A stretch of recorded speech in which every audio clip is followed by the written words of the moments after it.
नमस्कार। आकाशवाणी जयपुर अजमेर से प्रस्तुत हैं प्रादेशिक समाचार।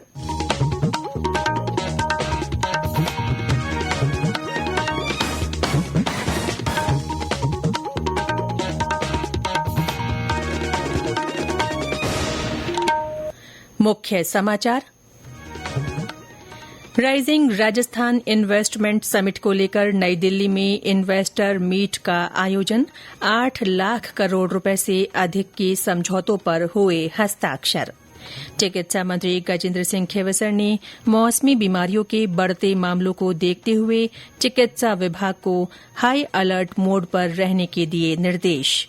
प्रदेश भर में आज से समाज कल्याण सप्ताह की शुरूआत। पहले दिन किया जा रहा है बुजुर्गों का सम्मान। और राज्य के वन्यजीव अभ्यारण्यों के आज से फिर खुलने के बाद पर्यटकों की बढ़ी चहल पहल।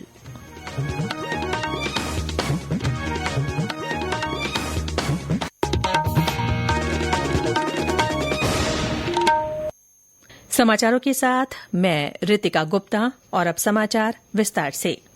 प्रदेश में दिसंबर में होने जा रहे rising Rajasthan global investment summit 2024 को लेकर कल नई दिल्ली में इन्वेस्टर मीट का आयोजन हुआ।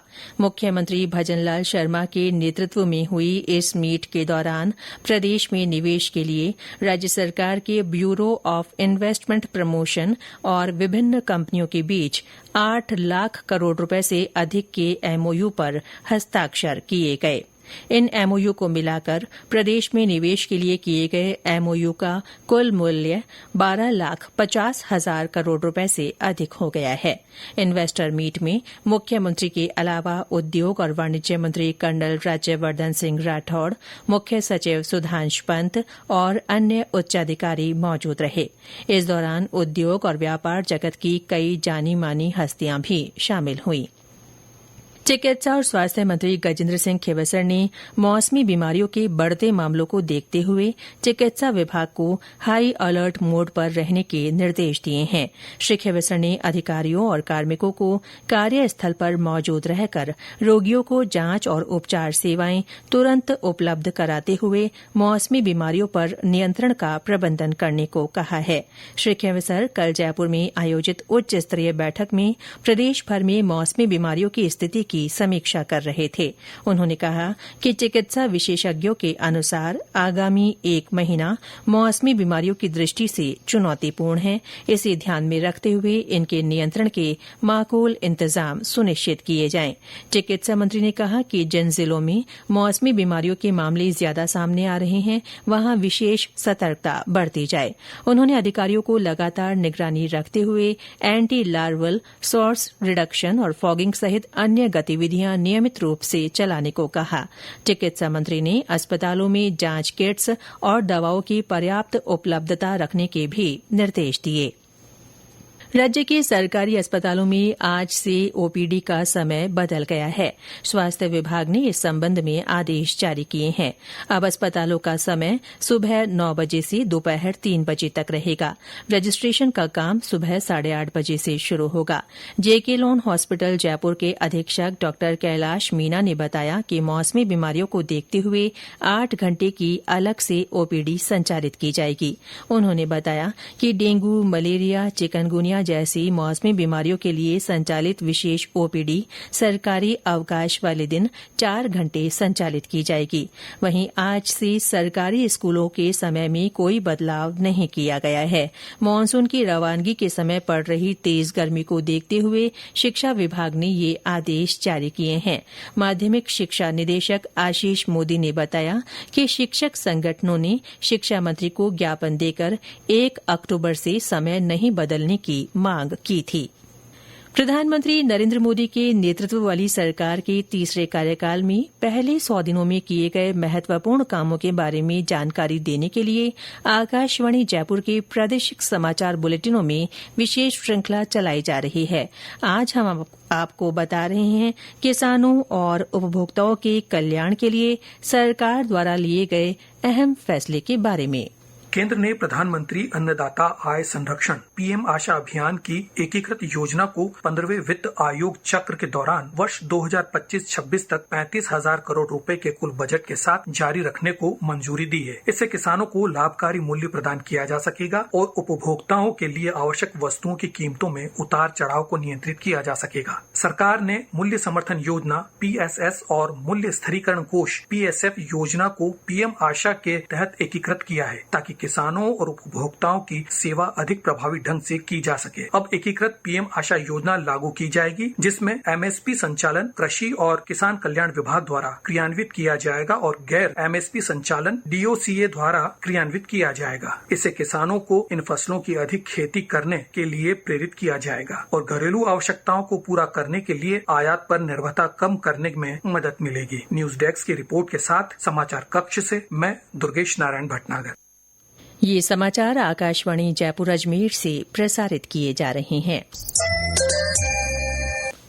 प्रदेश भर में आज से समाज कल्याण सप्ताह की शुरूआत हो रही है। इस सप्ताह के तहत अनुसूचित जातियों, जनजातियों, अन्य पिछड़ा वर्ग, अल्पसंख्यक, विशेष योग्यजन, वृद्धजन, महिलाओं और बच्चों के कल्याण के लिए चलाई जा रही योजनाओं के माध्यम से इन्हें लाभान्वित किया जाएगा। साथ ही लोगों में चिकित्सा, स्वास्थ्य और स्वच्छता के प्रति तथा सामाजिक बुराइयों के खिलाफ जन चेतना जागृत की जाएगी। सप्ताह के पहले दिन आज अंतर्राष्ट्रीय वृद्धजन दिवस मनाया जा रहा है। इस अवसर पर बुजुर्गों का सम्मान किया जाएगा। निर्वाचन विभाग भी आज राज्य भर में 100 वर्ष या इससे अधिक आयु के मतदाताओं को सम्मानित करेगा। मुख्य निर्वाचन अधिकारी नवीन महाजन ने बताया कि इन वरिष्ठ नागरिकों को देश की निर्वाचन प्रक्रिया में उनके निरंतर योगदान के जरिए भारतीय लोकतंत्र को मजबूत बनाने में भागीदारी के वास्ते सम्मानित किया जा रहा है। जिला, उपखंड और पंचायत स्तर तक वरिष्ठजन के लिए सार्वजनिक सम्मान समारोह आयोजित किए जाएंगे। ऐसे शतायु मतदाता जो कार्यक्रम स्थल पर आने में असमर्थ हैं, उनका घर जाकर सम्मान किया जाएगा। प्रदेश के वन्यजीव अभ्यारण्य आज से पर्यटकों के लिए फिर से खुल गए हैं। मानसून के दौरान 3 महीने बंद रहने के बाद इनके खुलने पर पर्यटकों में उत्साह का माहौल है। सवाईमाधोपुर के रणथंभौर राष्ट्रीय बाघ अभ्यारण्य में सफारी के लिए बड़ी संख्या में पर्यटक पहुंच रहे हैं। इस कारण क्षेत्र में चहल पहल बढ़ गई है। पाली के सादड़ी और देसूरी वन्यजीव रेंज में भी देशी विदेशी सैलानियों के लिए सफारी शुरू हो गई है। अलवर के सरिस्का टाइगर रिजर्व में सुबह 6 बजे से सफारी शुरू हुई। इस बार अच्छी बारिश होने से सरिस्का के जंगलों की खूबसूरती बढ़ गई है। राज्य में बारिश का दौर थमने के साथ ही गर्मी का असर बढ़ने लगा है। अधिकतर शहरों में तापमान 35 डिग्री के पार पहुंच गया है। राजधानी जयपुर में भी तापमान में बढ़ोतरी दर्ज की गई है। पिछले 24 घंटों में सबसे ज्यादा 39.4 डिग्री सेल्सियस तापमान फलौदी में रिकॉर्ड हुआ। चूरू और सीकर के फतेहपुर में 38.4, बाड़मेर में 38, जयपुर में 36.8 और अजमेर में 35.5 डिग्री सेल्सियस तापमान रहा। इस बीच पश्चिमी राजस्थान से मानसून की विदाई हो चुकी है। वहीं दक्षिणी और पूर्वी राजस्थान में कहीं कहीं हल्की बारिश का दौर जारी है। शारदीय नवरात्र के मद्देनजर आमेर महल में संचालित होने वाली हाथी सवारी कल से 13 अक्टूबर तक बंद रहेगी। इस दौरान आमेर महल पर्यटकों के लिए सुबह 8 बजे से शाम 5:30 बजे तक खुला रहेगा। राजकीय संग्रहालय और आमेर महल अधीक्षक ने इस संबंध में आदेश जारी किए हैं। उन्होंने बताया कि नवरात्र में भीड़ को देखते हुए हाथी की सवारी बंद करने का निर्णय लिया गया है। इसके साथ ही रात्रिकालीन पर्यटन भी बंद कर दिया गया है। उन्होंने बताया कि महल में पर्यटकों के प्रवेश के लिए टिकट बुकिंग व्यवस्था सिंह पोल गेट पर की गई है। और अंत में मुख्य समाचार एक बार फिर। राइजिंग राजस्थान इन्वेस्टमेंट समिट को लेकर नई दिल्ली में इन्वेस्टर मीट का आयोजन हुआ। इस दौरान 8 लाख करोड़ रुपए से अधिक के समझौतों पर हस्ताक्षर किए गए। चिकित्सा मंत्री गजेंद्र सिंह खेवसर ने मौसमी बीमारियों के बढ़ते मामलों को देखते हुए चिकित्सा विभाग को हाई अलर्ट मोड पर रहने के निर्देश दिए हैं। प्रदेश भर में आज से समाज कल्याण सप्ताह की शुरुआत हो रही है। पहले दिन बुजुर्गों का सम्मान किया जा रहा है और राज्य के वन्यजीव अभ्यारण्यों के आज से फिर खुलने के बाद पर्यटकों की चहल पहल बढ़ गई है। इसके साथ ही प्रादेशिक समाचार बुलेटिन समाप्त हुआ। नमस्कार।